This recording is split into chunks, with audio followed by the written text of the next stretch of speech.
Welcome to Hindi பாலிக்ளாட்ஸ். நாம் இந்த தொடரோட கடைசி பகுதியை பார்க்க போகிறோம். நாம் இது வரைக்கும் 100க்கும் மேற்பட்ட வார்த்தைகளை பார்த்துருக்கோம். இந்த வார்த்தைகள்லாம் உங்களுக்கு பிடிச்சிருக்குன்னு நம்புகிறேன். சரி, நம்ம கடைசி பகுதியான 10வது பாகத்தை பார்ப்போம் வாங்க.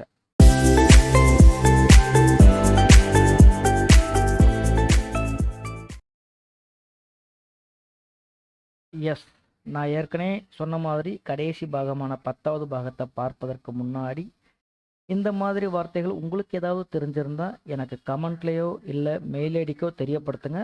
நானும் தெரிஞ்சுக்கிறேன். முடிஞ்சால் அந்த வார்த்தையெல்லாம் ஒன்று சேர்த்து இன்னொரு வீடியோவை கூட போட முயற்சி பண்ணுறேன். என்னோடய மெயில் ஐடியை டிஸ்கிரிப்ஷன் பாக்ஸில் இருக்கிற லிங்க்கில் கொடுத்துருக்கேன். நீங்கள் அதை பார்த்துக்கோங்க. தேங்க்யூ. எஸ், இந்த தொடரோட முதல் வார்த்தை தயார். தயார் அப்படின்னா ரெடியாக இருக்கிறது, தயாராக இருக்கிறது அப்படின்னு தமிழில் சொல்லுவோம்ல.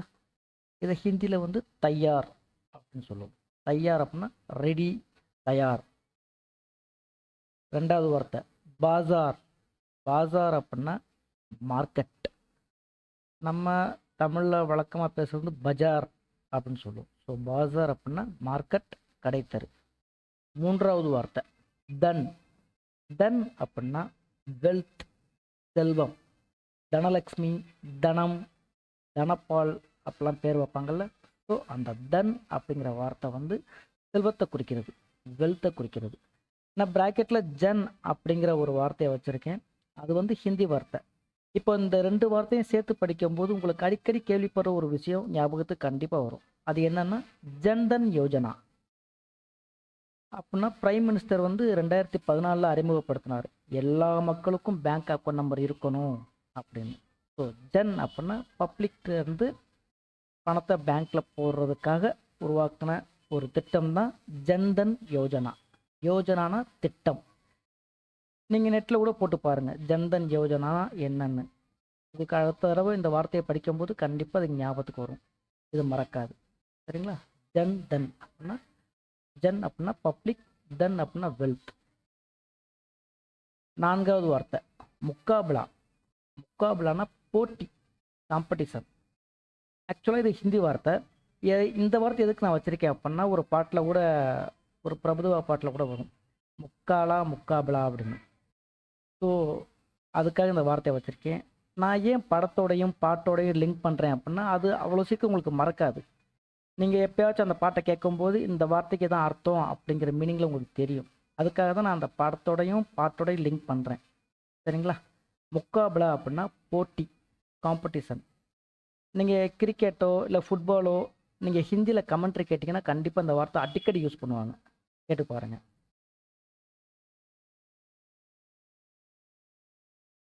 ஐந்தாவது வார்த்தை சரல். சரல்னா ஈஸி, எளிதானது. அவன் ரொம்ப சரளமாக பேசுகிறான், அவன் ரொம்ப சரளமாக எழுதுவான் அப்படின்னா ரொம்ப எளிதாக பேசுவான், ரொம்ப எளிதாக பேசுவான் அப்படின்னு அர்த்தம் தான் சரல். நம்ம சரளமா அப்படின்னு சொல்கிறதுலேருந்து பாதி வார்த்தை இருக்கனால சரல்ங்கிற வார்த்தை எடுத்திருக்கேன். சரல் அப்படின்னா ஈஸி, எளிதானது, சரளமானது. ஆறாவது வார்த்தை சவ. சவ அப்படின்னா இறந்த உடல், கார்ப்ஸ். சவப்பெட்டி அப்படின்னு சொல்லுவோம் இல்லையா? ஸோ சவ அப்படின்னா இறந்த உடல். அந்த கஃபின் பாக்ஸுக்கு வந்து சவப்பெட்டி அப்படின்னு சொல்லுவோம். சவ அப்படின்னா இறந்த உடல், கார்ப். ஏழாவது வார்த்தை அனுதின். அனுதின் அப்படின்னா டெய்லி, ஒவ்வொரு நாளும், அனுதினமும். நம்ம எப்படி பிரதிதின் அப்படிங்கிற ஒரு வார்த்தை இதுக்கு முன்னாடி வீடியோவில் பார்த்துருக்கோம் இல்லையா? அதே அர்த்தம் தான் இதுக்கும். அனுதின் அப்படின்னா ஒவ்வொரு நாளும், அனுதினமும். எட்டாவது வார்த்தை அனுபவ். அனுபவ் அப்படின்னா எக்ஸ்பீரியன்ஸ், அனுபவம். அனுபவ் அப்படின்னா எக்ஸ்பீரியன்ஸ், அனுபவம்.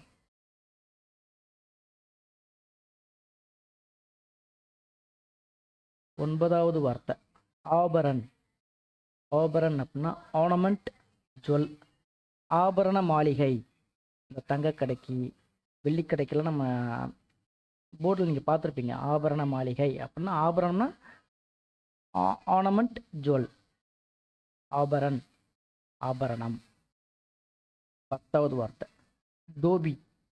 தோபி அப்படின்னா வாஷர்மேன், சலவை தொழில் செய்பவர், சலவை செய்பவர், அவங்கள வந்து தோபின்னு சொல்லுவோம். தோபி அப்படின்னா வாஷர்மேன், சலவை செய்பவர். 11வது வார்த்தை இதிகாஸ். இதிகாஸ் அப்படின்னா வரலாறு, ஹிஸ்ட்ரி. இதிகாச கதைகள் அப்படின்னு சொல்லி கேள்விப்பட்டிருப்பீங்களா? இதிகாஸ் அப்படின்னா வரலாற்று கதைகள் அப்படின்னு அர்த்தம். 12வது வார்த்தை சாகித்யா. சாகித்யானா லிட்ரேச்சர். சாகித்ய அவார்ட்லாம் இயர்லி ஒன்ஸ் கொடுப்பாங்க. இலக்கியத்துக்காக கொடுக்கப்படுற விருது சாகித்ய அவார்டு. ஸோ சாகித்யா அப்படிங்கிறது வந்து ஹிந்தி வார்த்தை. அதனுடைய அர்த்தம் வந்து இலக்கியம், லிட்ரேச்சர்.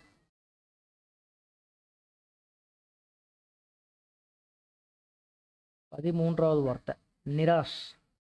நிராஷ் அப்படின்னா டிசப்பாயிண்டட், நிராசை, ஏமாற்றம். இந்த நிராசைங்கிற வார்த்தையில் பாதியாக இருக்கனால இந்த வார்த்தையை எடுத்திருக்கேன். நிராஷ் அப்படின்னா டிசப்பாயிண்டட், ஏமாற்றம், நிராசை. 14வது வார்த்தை மார்க். மார்க் அப்படின்னா வே, பாதை. அடிக்கடி ட்ரெயினில் ட்ராவல் பண்ணுறவங்களா இருந்தால் இந்த வார்த்தையை அடிக்கடி அந்த அனௌன்ஸ் பண்ணும்போது கேள்விப்பட்டிருப்பீங்க. இந்த மார்க்கமாக இந்த வண்டி வரும். மார்க்கமாக அப்படின்னா இந்த பாதை வழியாக அந்த வண்டி வரும், அந்த ட்ரெயின் வரும் அப்படிங்கிற மீன் பண்ணி அந்த மார்க் அப்படிங்கிற வார்த்தையை சொல்லுவாங்க. ஸோ மார்க் அப்படின்னா பாதை, வே. 15வது வார்த்தை மிர்ச். மிர்ச் அப்படின்னா மிளகாய், சில்லி. மிர்ச் அப்படின்னா மிளகாய். ரேடியோ மிர்ச்சி அப்படின்னு ஒரு சேனல் இருக்குல்ல, மிர்ச்சி அப்படின்னா அந்த மிளகாய் சம்பளம் போட்டிருப்பாங்க. இனிமேல் அதை பார்க்கும்போது உங்களுக்கு மிர்ச்சி அப்படின்னா மிளகாங்கிறது ஞாபகத்துக்கு வந்துடும். சரிங்களா?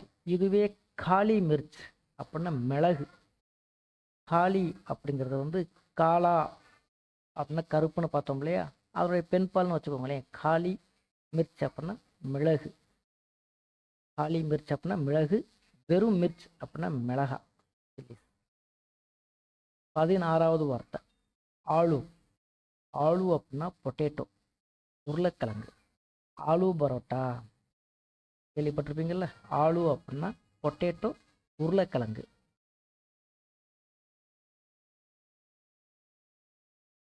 17வது வார்த்தை பாக்கி. பாக்கி அப்படின்னா ரிமைனிங், மீதி, இருப்பு. பாக்கி எவ்வளோ இருக்குது அப்படின்னு கேட்போம்ல. ஆக்சுவலாக பாக்கிங்கிறது ஹிந்தி வார்த்தை. பாக்கி அப்படின்னா ரிமைனிங், மீதி, இருப்பு. 18வது வார்த்தை குஷி. குஷி அப்படின்னா ஹாப்பினஸ், மகிழ்ச்சி. ரொம்ப குஷியாக இருக்கான் அப்படின்னா ரொம்ப சந்தோஷமாக இருக்கான் அப்படிங்கிற மீனிங்கில் சொல்லுவாங்க. குஷி அப்படின்னா ஹாப்பினஸ், மகிழ்ச்சி. 19வது வார்த்தை கிர். கிர் அப்படின்னா கீழே விழுகிறது, பால், வீழ்ச்சி. எனக்கு கிருகிருன்னு வந்து கீழே விழுந்துட்டேன் அப்படின்னு சொல்லுவாங்க. இந்த கிருகிருங்கிற வார்த்தையே இதுல இருந்து எடுத்திருப்பாங்க. கிர் அப்படின்னா கீழே விழுகிறது, பால். 20வது வார்த்தை டர். டர் அப்படின்னா பயம், ஃபியர். பய அப்படின்னாலும் பயம், டர் அப்படின்னாலும் பயம். இப்போ ஒரு படத்தில் கூட விஜய் கிளைமேக்ஸில் சொல்கிற வசனம் ஒன்று இருக்குது, டர் ஹேனா அப்படின்னு. டர் அப்படின்னா பயம், பய அப்படின்னாலும் பயம்தான், ஃபியர். தேங்க்யூ ஃபார் வாட்சிங். நான் சொல்கிற கண்டென்ட் உங்களுக்கு புரியுது, பிடிச்சிருக்கு அப்படின்னா மறக்காமல் லைக் பண்ணுங்கள், ஷேர் பண்ணுங்கள், சப்ஸ்கிரைப் பண்ணுங்கள். சப்ஸ்கிரைப் பண்ண கையோட ஆல் நோட்டிஃபிகேஷனை எனேபிள் பண்ணிக்கோங்க. நம்ம இன்னொரு இன்ட்ரெஸ்டிங்கான வீடியோவில் சந்திப்போம். பாய் பாய்.